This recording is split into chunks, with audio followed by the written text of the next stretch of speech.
There's been a lot of warnings showing that the US is about to face a recession. The rumors of a recession started way back in 2022 when the Fed implemented the fastest and the largest rate hike cycle ever in the US, hiking the rates from 0.5% to 5.5%.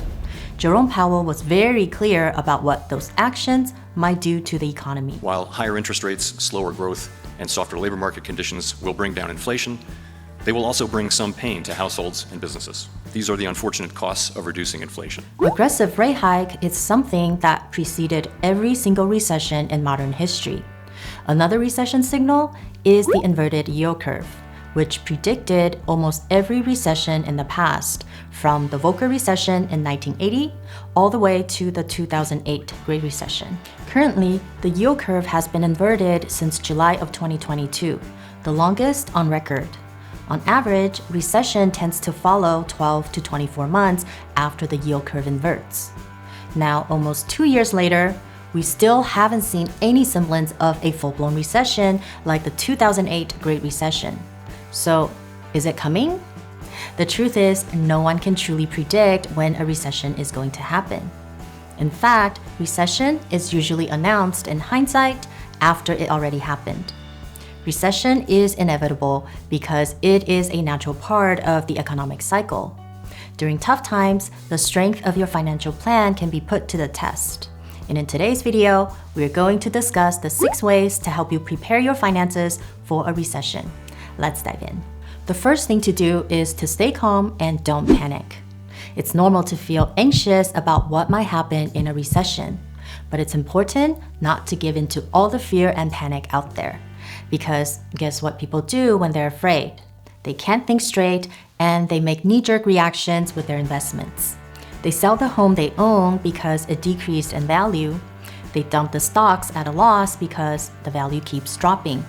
But no matter how bad the market looks, it will always bounce back.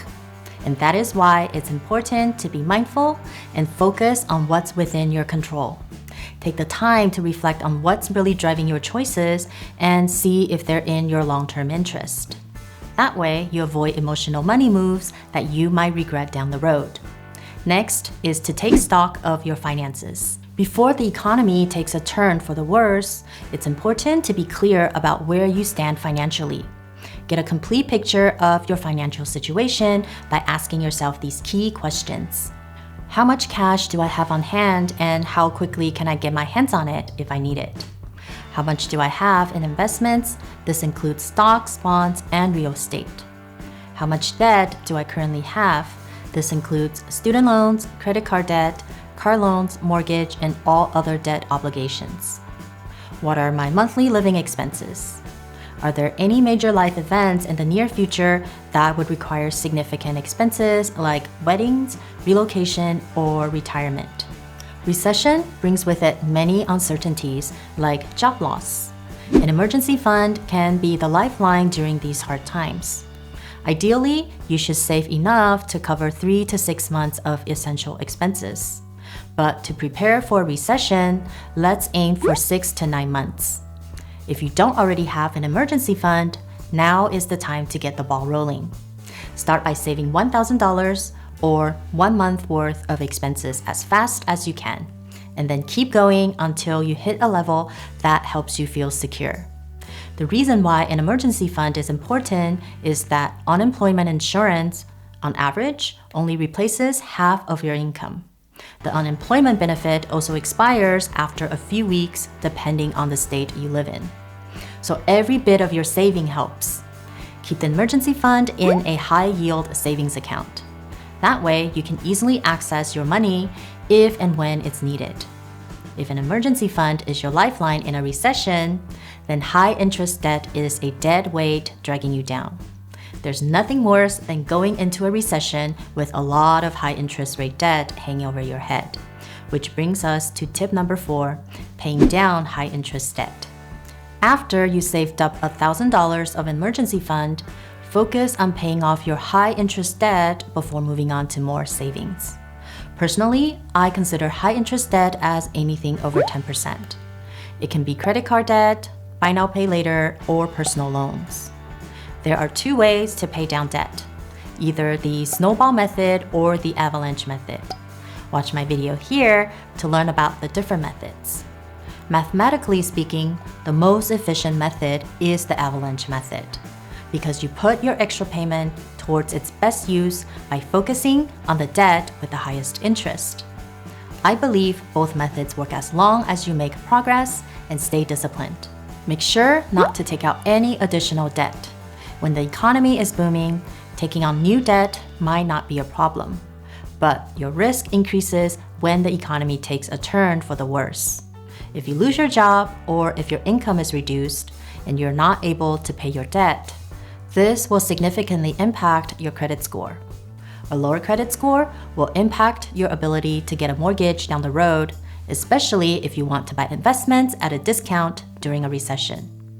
Knowing how much you can afford to put away for emergency fund or put towards paying down debt, both starts with a monthly budget.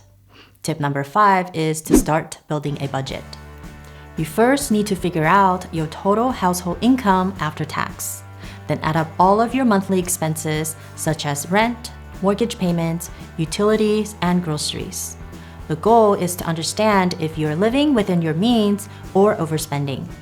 You will need to adapt your budget in preparation for a recession by cutting down non-essential purchases like clothing, entertainment, or dining out. Money not spent is money earned. I recommend starting with the 50-30-20 budgeting rule, where 50% of your after-tax money is allocated for needs, 30% for wants, and 20% for savings. Once you get comfortable with budgeting, see if you can put more money towards savings as your income grows. Watch my video here for tips on how to budget. The sooner you learn to live on less than you make, the more prepared you will be in times of crisis. That way, you will not only survive, but also thrive during a recession. Recession is a once-in-a-lifetime opportunity to build wealth. By setting capital aside for savings, you position yourself to take advantage of the discounted investment opportunities that happen during a market crash. Next tip is assessing your job situation. Recession usually brings with it high levels of unemployment. So consider how a recession can affect your career. Take preventative measures and have a backup plan if you lose your job. It's time to update your resume and improve your interview skills. Try to reach out to your professional network. You can connect via social media or offer to meet up in person for coffee. Having established relationships can give you a huge leg up in the job market and find new opportunities. To recession-proof your career, invest in yourself by expanding your skill set and get more training to make yourself more marketable. For those worried about a layoff, it can be helpful to pick up a side hustle. With multiple income streams, you are better prepared to deal with any kind of economic fallout. Even if your job is not in jeopardy, having extra income can help you build up your emergency fund and pay off high-interest debt faster. The best time to plan for the worst-case scenario is when everything is going great. Don't wait for a recession to get your finances in order. These 6 proactive steps will help you stay on top of your money goals.